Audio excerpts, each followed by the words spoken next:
Halo semuanya, balik lagi di channel Todopedia. Jadi kali ini kita bakalan bahas gimana sih potensi saham BBNI buat 10 tahun ke depan, terutama setelah BBNI ini baru aja akuisisi Bank Mayora.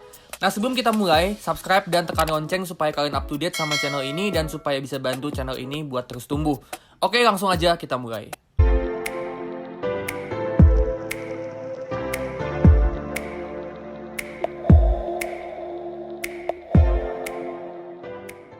Pertama kita lihat dulu kinerjanya BBNI 10 tahun terakhir. Operating income selama 10 tahun terakhir ini tumbuh rata-rata 10,4% per tahun. Sedangkan net profitnya itu tumbuh rata-rata cuma 6% per tahun. Nah tapi kita perlu tahu ya kalau untuk net profit, BBNI ini selama tahun 2020, net profitnya itu turun drastis dan itu karena dia harus nyisihin pencadangan karena kredit macet atau non-performing loan-nya itu naik drastis karena efek COVID-19. Sedangkan untuk operating income, ini di tahun 2020 ada penurunan ya, karena mereka ini ngelepas BNI Syariah yang merger untuk ngebentuk Bank Syariah Indonesia. Nah tapi fakta yang menarik sebelum tahun 2020, sampai tahun 2019, growth-nya BBNI ini rata-rata di kisaran 12%-an. Jadi overall, ini sebenarnya growth yang cukup bagus selama 10 tahun terakhir. Nah, terus dari segi rasio keuangan, return on equity atau ROE ini di 15% dan ini termasuk bagus. Net interest margin atau NIM-nya 4,5%, ini menurut gua agak kurang ya, masih termasuk rendah. Jadi BNI ini masih kalah dari BBCA, BBRI, BMRI, sama beberapa bank-bank second liner. Terus untuk NPL, ini juga termasuk tinggi ya, 3,5%. Jadi agak kurang bagus ya untuk NPL-nya. Tapi selama di bawah 4% artinya masih aman. Terus untuk CASA ratio ini di 69,2%, nah ini bagus. Loan to deposit rasionya juga masih cukup oke di 85,2%. Dan cost of fund-nya juga bagus ya, cuma 1,5%. Nah terus gimana nih ke depannya buat BBNI dan gimana potensi growth BBNI ke depannya? Nah jadi BBNI ini baru aja akuisisi Bank Mayora dan BBNI ini bakalan partner sama Sea Limited yang mana itu induknya Shopee untuk jadiin Bank Mayora ini jadi bank digital dan bakalan jadi bank digital yang lebih fokus ke segmen UMKM. Nah ini bagus atau enggak? Kalau menurut gua ini bagus dan ada 3 alasan kenapa ini bagus. Pertama, dengan BNI sama Bank Mayora ini partner sama Sea Limited, artinya Bank Mayora bakal dapat akses ke ekosistem digitalnya Sea Limited, terutama ke Shopee. Dan dengan Bank Mayora ini mau nyasar ke segmen UMKM, Bank Mayora sama BNI ini bisa ekspansi kredit yang mereka salurin ke para merchant atau penjual yang ada di Shopee. Bisa itu pemilik toko atau penjual bisnis makanan minuman di Shopee Food. Dan ini bisa jadi peluang BNI sama Bank Mayora untuk nyalurin kredit yang bunganya itu tinggi. Karena kan kredit untuk UMKM itu bunganya emang lebih tinggi dari segmen yang lain.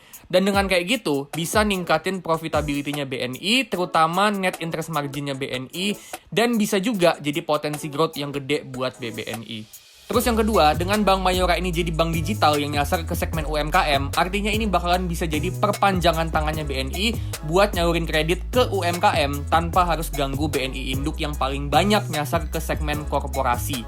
Jadi BNI Induk bisa fokus untuk numbuhin segmen utama mereka, yaitu segmen korporasi, sementara Bank Mayora itu jadi perpanjangan tangannya BNI untuk nyalurin kredit UMKM. Jadi dengan mereka kerjanya simultan, harapannya bisa lebih efisien dari segi beban operasional.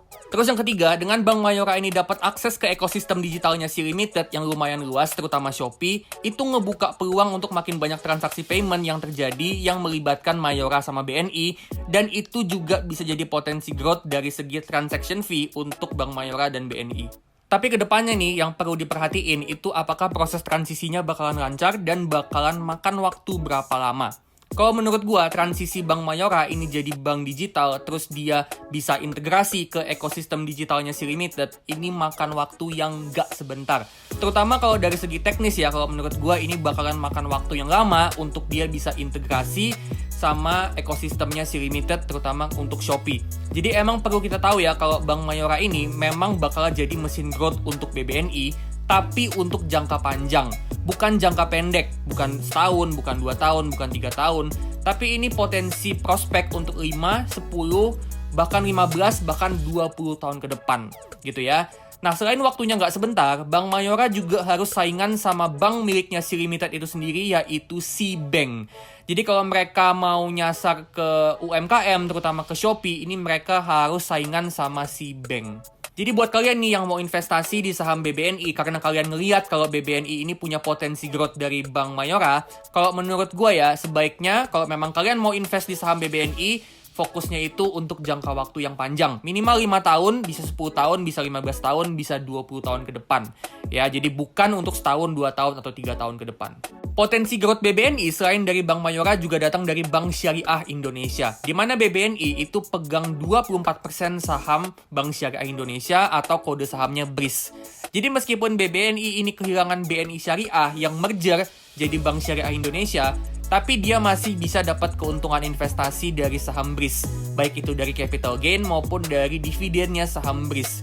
Dan juga dengan BRIS ini terus berkembang seiring ekonomi syariah yang juga tumbuh pesat, plus dia juga baru aja ekspansi ke Dubai, ini bisa juga jadi potensi growth untuk BBNI dari segi keuntungan investasi.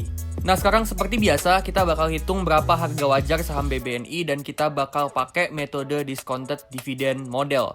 Nah, discounted dividend model itu kayak gimana step by stepnya, gue udah pernah bikin playlistnya ya. Linknya gue taruh di kanan atas layar, kalau kalian mau belajar tinggal lihat di video-video yang ada di playlist itu. Oke, kita mulai. Jadi kita mau invest di BBNI untuk 10 tahun ke depan. Dan untuk tahu harga wajarnya, pertama kita perlu buat asumsi growth dari EPS sama dividen untuk ke depannya. Nah, BBNI ini kan bank yang gede, dan makin gede ukuran company-nya, growth-nya itu bakalan makin lambat ke depannya. Tapi kayak yang tadi udah kita bahas ya, BBNI ini punya mesin growth yang masif banget dari Bank Mayora, plus juga sedikit dorongan potensi growth dari BRIS. Jadi mungkin ke depannya nih, growth-nya itu masih bisa di kisaran belasan persen. Nah di sini kita pakai 3 skenario. Yang pertama itu skenario low case, itu skenario yang paling pesimis. Terus middle case itu asumsi tengah-tengah, sama high case itu asumsi yang paling optimis. Nah, untuk 3 skenario ini, gue akan pakai asumsi growth 5%, 10%, sama 15%.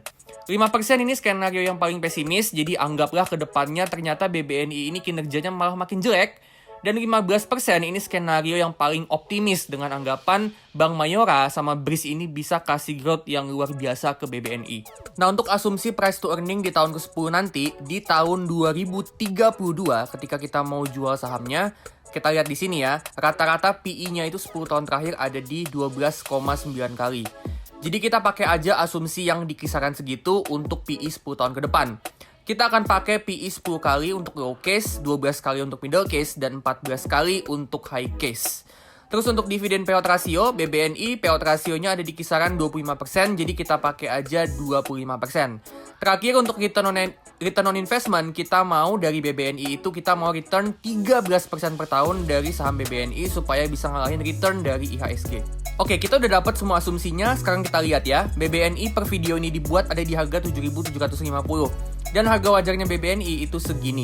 Untuk low case, harga wajarnya ada di 4.300-an. Untuk middle case ada di 7.500 sampai 7.600. Dan untuk high case, harga wajarnya ada di 13.000. Jadi di harga sekarang, ini kurang lebih saham BBNI itu sedikit di atas harga wajarnya untuk skenario middle case. Jadi kalau kedepannya nih, yang kejadian itu ternyata minimal skenario middle case, berarti kalau kita buy BBNI di harga yang sekarang di 7.750, kita bisa dapat return di kisaran 12 sampai 13%-an per tahun untuk kedepannya, untuk 10 tahun ke depan. Nah kalau gue pribadi, gue percaya kalau harga wajarnya BBNI itu memang ada di kisaran 7.400 sampai 7.600-an ya. Tapi gue mau tunggu BBNI ini di harga 6.500 sampai kisaran 6.900 sampai 7.000-an. Jadi gue mau ada sedikit margin of safety. Ya harga wajarnya memang di kisaran 7.500, tapi gue mau belinya di area kisaran 6.500 sampai 7.000. Oke, itu dia ya tentang saham BBNI. Gimana nih menurut kalian soal saham BBNI? Apakah BBNI ini dengan dia punya Bank Mayora, itu masa depannya bakalan cerah, terus sahamnya layak buat investasi, atau kalian punya pandangan yang lain? Kalau kalian punya pandangan lain, boleh banget kalian share di kolom komentar, siapa tahu bisa jadi insight buat gua atau viewers lain. Kalau kalian suka, like, comment, subscribe, dan tekan lonceng notifikasi supaya kalian up to date sama channel Todopedia dan supaya bisa bantu channel ini buat terus tumbuh. Disclaimer ya, ini bukan nasihat finansial, ini bukan ajakan untuk jual beli saham, tapi ini cuma opini sama perkiraan gue pribadi aja. Keputusan di tangan kalian masing-masing 100% dan gue nggak bertanggung jawab sama sekali atas bentuk kerugian apapun yang kalian dapat dapat dari saham BBNI. Oke, kalau gitu gua pamit dulu dan sampai ketemu di video selanjutnya.